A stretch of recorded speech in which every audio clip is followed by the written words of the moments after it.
ጤና ይስጥልኝ። እንኳን ወደዚህ ጥልቅ ትንታኔ በሰላም መጣችሁ። ዛሬ የምናነሳው ጉዳይ በጣም ወሳኝ ነው፣ በተለይም በክርስቲያናዊ ማህበረሰባችን ውስጥ ስላለው የአብሮ መስራት ባህል። ይሄ ባህል ለምን እየጠፋ እንደመጣ እና ወደፊት ደግሞ ምን ማድረግ እንዳለብን በሰፊው እንመለከታለን። እንግዲህ ይህንን ማብራሪያ የምናቀርበው በቅርቡ ዳዊት ደስታ ካካፈለን መረጃ እና ጥናት በመነሳት ነው። መረጃዎቹን በጥሞና ስናይ በማህበራዊ እና ምጣኔ ሀብታዊ ህይወታችን ውስጥ ምን ያህል ትልቅ ክፍተት እንዳለ በግልጽ እንረዳለን። እሺ፣ በቀጥታ ወደ ጉዳዩ እንግባ። አሃዞቹን ስናይ በእውነት የሚያስደነግጡ ናቸው። አስቡት፣ 249 ሰዎችን ባካተተ አንድ የዳሰሳ ጥናት ላይ ከግማሽ በላይ የሚሆኑት ማለትም 57 በመቶ ምንም አይነት አብሮ የመስራት ልምድ እንደሌላቸው ተናግረዋል። አያችሁ፣ ይህ ዝም ብሎ ቁጥር አይደለም፣ ትልቅ የማንቂያ ደወል ነው። 57 በመቶ ሰው በጋራ ከመስራት ይልቅ ለብቻው እየሮጠ ነው ወይም ደግሞ አብሮ የመስራት እድሉን አላገኘም። ይህ እንግዲህ እንደ ማህበረሰብ ቆም ብለን እንድናስብ የሚያደርግ ትልቅ እውነታ ነው። ታዲያ ይህን ጉዳይ በሚገባ ለመበተን ዛሬ በአራት ዋና ዋና ክፍሎች እናየዋለን። አንደኛ፣ የትብብሩን ክፍተት እንመረምራለን። ሁለተኛ፣ የጉዳዩን መንፈሳዊና ምጣኔ ሀብታዊ መሰረቶች እናያለን። ሶስተኛ፣ ይሄ ባህል በክል ለምን ጠፋ የሚለውን እንጠይቃለን። እና በመጨረሻም ወደ መፍትሄዎችና የቀጣይ አቅጣጫዎች እናመራለን። እሺ፣ ወደ መጀመሪያው ክፍላችን ስንገባ የትብብሩ ክፍተት ምንድን ነው? ይህንን የጠፋ ባህል በትክክል ለመረዳት መጀመሪያ አብሮ መስራት ወይም ትብብር ስንል ምን ማለታችን እንደሆነ ግልጽ ማድረግ አለብን። ባጭሩ አብሮ መስራት ማለት አቅጣጫን ከእኔ ወደ እኛ መቀየር ማለት ነው። የተለያየ ክህሎት፣ ዕውቀት እና ሀብት ያላቸው ሰዎች ለአንድ የጋራ ዓላማ እና ስኬት ተቀናይተው ሲሰሩ ማለት ነው። ዋናው ቁም ነገር እዚህ ጋር ነው። ከግለኝነት ስሜት ወጥተን የጋራ እድገት ላይ ማተኮር አለብን።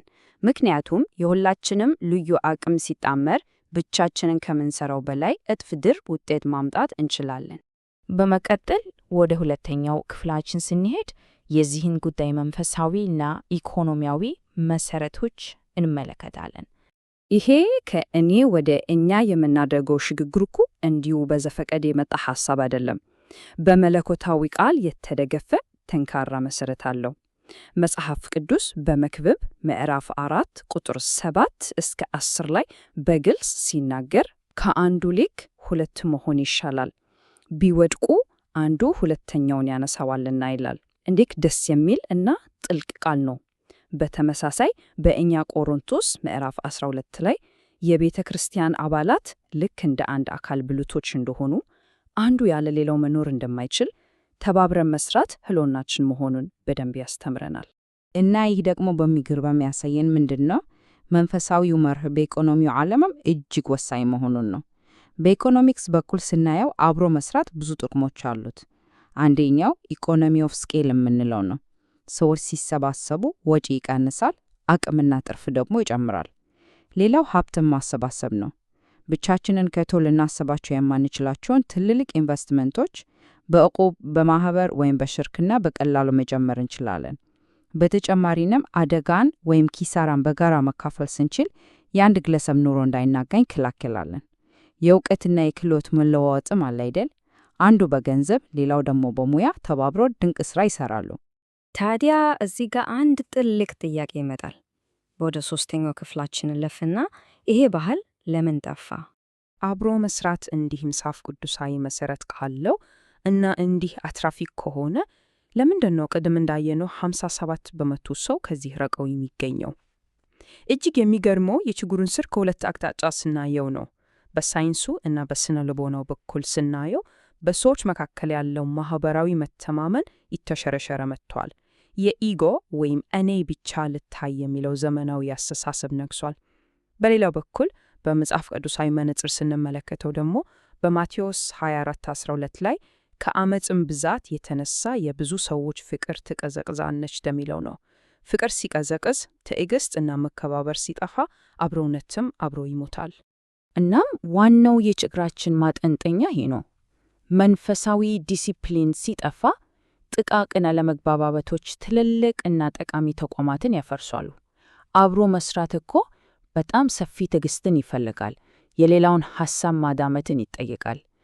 ይህ የጋራ መከባበር ሲጠፋ ያ ሁሉ ያወራንለት ኢኮኖሚያዊ ጥቅም እና መንፈሳዊ ትዕዛዝ ገደል ይገባና በጥቃቅን ግጭቶች ምክንያት ትልልቅ ማህበራዊ እና ኢኮኖሚያዊ እቅዶቻችን ይክሽፋሉ። ይሄን ልብ ልንለው ይገባል። አሁን ደግሞ ወደ መጨረሻውና አራተኛው ክፍላችን እንሂድ። መፍትሄዎችና የቀጣይ አቅጣጫዎች። እስካሁን ችግሩን በደንብ አይተናል አይደል? አሁን ደግሞ ወደ መፍትሄው እናምራ። ያንን የ57 በመቶ ክፍተት ለመድፈን ተግባራዊ ማድረግ የምንችላቸው 3 ነገሮች አሉ። አንደኛ፣ ግንዛቤ መፍጠር። አብሮ መስራት ዝም ብሎ ምርጫ ሳይሆን ዋነኛ የእድገት መንገዳችን መሆኑን አጥብቀን ማስተማር አለብን። ሁለተኛ፣ ታማኝነትና ግልጽነት።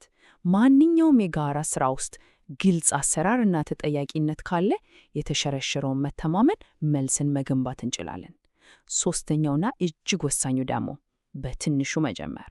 በአንድ የዘለን ትልልቅ ፕሮጀክቶች ውስጥ ከመግባት በትንሽኛ የጋራ እቅዶች በመጀመር ደረጃ በደረጃ የተፋው ማህበራዊ ትስስርና ካፒታል ወደ ነበረበት መመለስ እንችላለን። ይህን ሁሉ ጥረታችንን በአንድ ላይ አጠቃሎ ያዘልን አንድ ድንቅ መርህ አለ። የኦርቶዶክሳዊ ምጣኔ ሀብት መርህ፣ የእኔ ለእናንተ የሚል የፍቅርና የመረዳዳት ጽንሰ ሐሳብ ነው። ይህ አስተሳሰቡ እኮ ቅድም ላነሳነው የእኔ ብቻ ለሚለው የግለኛ በሽታ ፍጹም መድኃኒት ነው። የእኔ ለእናንተ የሚለው መርህ በልባችን ውስጥ ሲሰርጽ ያጣነውን አብሮ የመስራት ባህል መልሰን እናለመልማለን። ለትብብራችንም ሆነ ለስኬታችን ትልቁ መሰረት ይሄ ነው። በመጨረሻም ሁላችንም ልናስብበት በሚገባ አንድ ትልቅ ጥያቄ እንቋጭ። ይህን የኔ ለእናንተ የሚለውን ታላቅ መርህ በዕለት ተዕለት ሕይወታችን ውስጥ እንዴት ነው በተግባር ማዋል የምንችለው?